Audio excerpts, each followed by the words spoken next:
لك انت عم بتحاول تجيبها لدين المسيح. شوفي بكره بتشوف بالنار.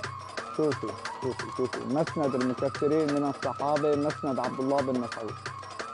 ثم أنه ذكر هنينا يعني جماعة كأنهم الزبط أي الهنود السود ليس عليهم ثياب ولا أرى سوآتهم طوالا خليل لحمهم، فأتوا فجعلوا يركبون رسول الله وجعل نبي الله يقرأ عليهم اركب يا محبوب، اسمع. اركب عايز أتوب.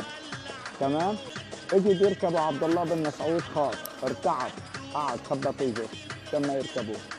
او كما قال لأيمت فلما انشق عمود الصبح جعلوا يذهبون، ظلوا راكبين الرسول للصبح واحد ورا واحد داخل واحد طالع في الرسول. ايش بالغلط امك ثم ان رسول الله جاء ثقيلا وجعا او يكاد ان يكون وجعا مما شو ركبوه، وقال اني لاجدني ثقيلا، طلع رسولك لوطي.